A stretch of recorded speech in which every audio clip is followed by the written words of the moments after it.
What's up guys, Anders here with another Black Desert video. Remember to like and subscribe if you haven't already, and hit that bell icon to get notified when I upload my next video. Today we're going to go over this week's Global Labs patch notes. As always, remember, lab server changes usually take 2 weeks to appear on our live servers, assuming the developers are happy with the feedback given. Now we finally have confirmation that Hadum servers are finished and will be coming out next week on Korean servers. It is now called Elvia server. If you've been watching my videos for a while, you'll know Hadum or Elvia servers are a new channel that will launch, offering lower level zones a revamp. They will now be high level zones with at least 260 AP requirements. Of the available zones, we have Baragi Den, a 260 AP 310 DP zone with a mechanic that triggers alert systems much like Krituga and Histria. Altar Imps is a 2-person zone with the same 260 AP and 310 DP requirement. The mechanic here is to bring monsters and defeat them near the altar flag. Once you do this enough, you'll have a chance for Beg to appear.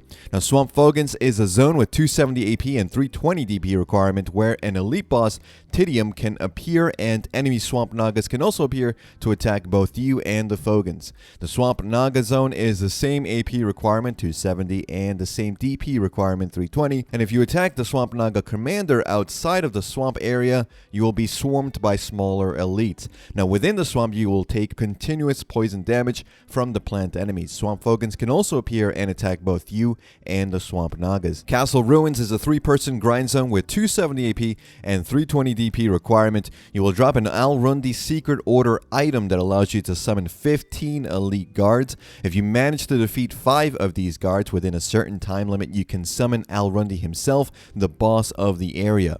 Next up, we have Red Orc Camp, a 280 AP and 340 DP zone with the mechanic of liberating small light orbs that you will then need to bring to the mobs to weaken them. Now, every orb weakens the mobs around you, and 5 of these orbs will erupt into a massive light AoE that will make the monsters extremely weak. There is, however, a monster, the Red Orc Wizard, that can manipulate the light orbs and instead give the monsters an attack buff if allowed to destroy the light orbs. The final zone in this new Elvia server is Bloody Monastery, a 280 AP and 340 DP zone that can drop a red bell. You can use the bell to item to summon a ritual in the monastery building. Now, if you can successfully disrupt the ceremony before it ends, you will summon Muskin, the zone boss. Now, all these Elvia zones can be accessed through the Elvia channel, and PvP is active, so keep that in mind. You will also be able to drop special heroic temporary weapons. From initial testing, these weapons lasted an hour, could not be sold, heated, or devoured, and had a durability of 20,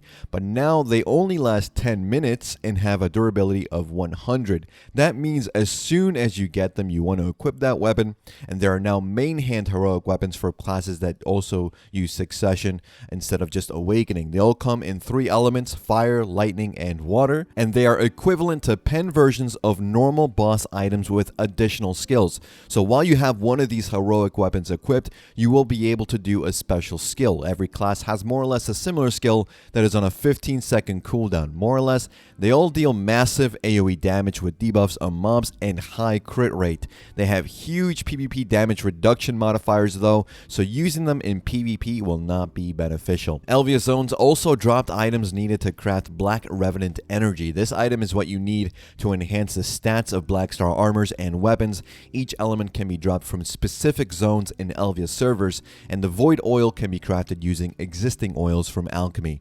The piece of everything can be obtained by processing yellow accessories, so things like Forest Rhonoros rings, which are very cheap, will likely be sold out once this server goes live. Ancient Heritage needs the base Hum, Gervish, and Makalot items, so Gervish is a good one to buy out if you need to prep. There are also 3 new necklaces that can be crafted using Elvia server items. They can all be enhanced up to pen. They all have different names, so we're just going to call them by their color right now. Red is an HP necklace. At set, it gives 30 AP, 20 accuracy, and 120 HP. So basically, you're looking at an ogre with HP. At pen, it gives 35 AP, 24 accuracy, and 150 HP. The blue necklace at TED gives 45 evasion, 10 DR and 24 accuracy, and 120 HP. Basically a pen Banshou with HP. At pen, it gives 51 evasion, 11 DR, 150 HP, and 28 accuracy. Now the yellow necklace at Tet gives 27 AP and 42 accuracy. That is 3 AP less for 22 accuracy compared to a Tet Ogre. Really good. At pen, it gives 31 AP and 52 accuracy. You get the items needed to craft these necklaces from specific Elvia grind zones, and they can also be listed on the market. So that's it. That's all we know about Elvia. We can no longer test, but hopefully next week when it goes live in Korea, we can get back to testing on global labs and see the actual drop rate of these items. Now Nova has core skills for her awakening finally. Forward F gets a frontal guard, Shift R and B gets a super armor. Those are the main ones that stood out for me as being decent. Nova also gets Rabams, all 3 different Rabams. I will show you what they look like. For the most part, they all seem alright, but I need to test in live servers to see which ones end up doing damage or not, because just because something does a lot of damage in test server right now, usually by the time it goes live, it's going to get nerfed in some regard in PvP. Nova does not need SA and frontal guard skills to stay protected right now, so choosing non-protected skills to then use in a combo or in PvE seems fine to me. For awakening, it will also give you more ways to get into pre-awakened, which is nice, and Succession receives some buffs to her animations and damage spread, as well as an indicator to show when you are actually sacrificing life using the Axion skills. So before, one gripe some Succession users had was that Succession did not really feel that different visually from pre-awakened. It looked pretty much the same. So now you can get this nice dark aura whenever you're actually using those new prime skills, those new Axion skills that consume your HP. It looks very nice. You now also have a quest that increases your family inventory storage capacity by 50 LT. This is to make way for the cash out version, I'm guessing. And pets now detail their item pickup distance on their tooltip, which is interesting. It might be that different pets now will have different distances for item pickup. We're not sure about that though. And that's pretty much it for this one, guys. What do you guys think about the upcoming Hadum, or I guess Elvia servers? Do you think global regions will receive it soon after Korea, or will we have to wait a while? Let me know in the comments, and as always, guys, thanks again for watching. Thanks for listening. I'll see you all in the next one. Take care.